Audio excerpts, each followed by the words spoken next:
Assalamualaikum warahmatullahi wabarakatuh. Yang saya hormati Ibu Dr. Neni Hendayani SSI SEMT selaku dosen mata kuliah Metodologi Penelitian. Dan yang saya hormati teman-teman sekalian. Perkenalkan, saya Yusefin Rosa Mayesya akan mempresentasikan proposal yang berjudul Analisis Faktor-Faktor yang Mempengaruhi Potensi Kebangkrutan Perusahaan, Studi Kasus pada Industri Manufaktur yang terdaftar di BEI dengan menggunakan metode Z-Score. Subsektor perusahaan makanan dan minuman. Latar belakang. Salah satu industri yang sangat penting dan sangat berpengaruh besar pada pertumbuhan ekonomi Indonesia adalah industri makanan dan minuman. Menurut Kementerian Perindustrian Republik Indonesia melaporkan bahwa industri makanan dan minuman memberikan kontribusi terbesar terhadap produk domestik bruto atau PDB sebesar 38,61%. Identifikasi masalah. Perubahan ekonomi yang tidak stabil meningkatkan risiko kebangkrutan dan dalam industri yang kompetitif, perusahaan mungkin menghadapi tekanan untuk menurunkan harga atau meningkatkan kualitas. Risiko kebangkrutan dapat meningkat karena kebijakan manajemen keuangan yang salah, seperti kurangnya diversifikasi sumber pendanaan atau pengelolaan hutang yang berlebihan. Kebangkrutan perusahaan. Menurut Meyers, kebangkrutan dapat disebabkan oleh masalah agensi antara pemilik dan manajemen perusahaan, ketidakpastian lingkungan bisnis, dan kondisi pasar yang tidak menguntungkan. Faktor internalnya seperti manajemen keuangan yang buruk, pengelolaan risiko yang tidak efektif, dan kebijakan keuangan yang kurang tepat juga dapat berkontribusi pada potensi kebangkrutan.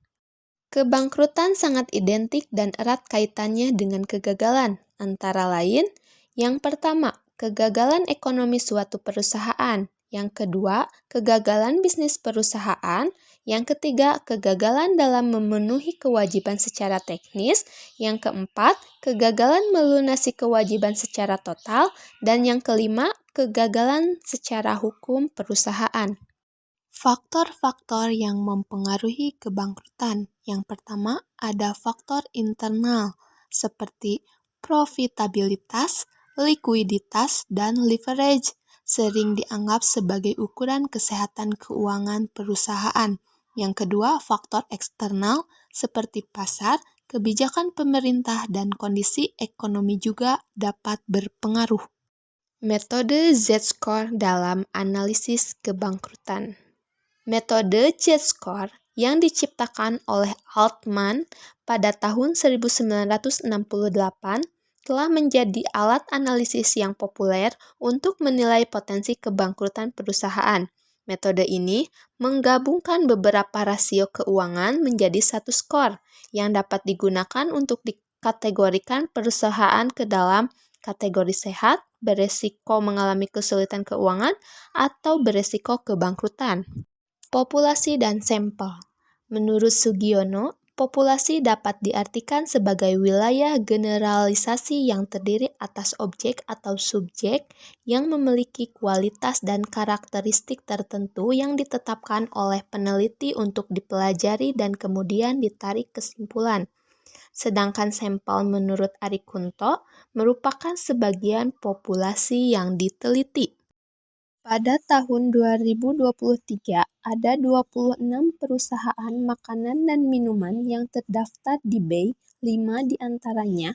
Yang pertama, Campina Ice Cream Industry, yang kedua, Garuda Food Putra Putri Jaya Tbk, yang ketiga, Mayora Indah Tbk, yang keempat, Mulia Bugaraya Tbk, dan yang kelima, Ultra Jaya Mill Industry and Trading Company. Teknik pengumpulan data. Penelitian ini menggunakan data sekunder, di mana data yang didapat secara tidak langsung dari perusahaan yang menjadi objek penelitian, melainkan dari sumber lain yaitu internet. Data akan dikumpulkan melalui laporan keuangan tahunan perusahaan yang terdapat di situs resmi Bursa Efek Indonesia dan situs resmi perusahaan. Variabel penelitian. Ada 5 rasio yang dikembangkan oleh Altman, yaitu yang pertama rasio likuiditas, disimbolkan sebagai X1. 2. Rasio laba ditahan, disimbolkan sebagai X2. 3. Rasio EBIT, disimbolkan sebagai X3. Yang keempat, ada rasio pasar, disimbolkan sebagai X4. Yang kelima, rasio penjualan, disimbolkan sebagai X5. Sekian pemaparan materi dari saya. Mohon maaf apabila ada kesalahan. Saya ucapkan terima kasih. Wassalamualaikum warahmatullahi wabarakatuh.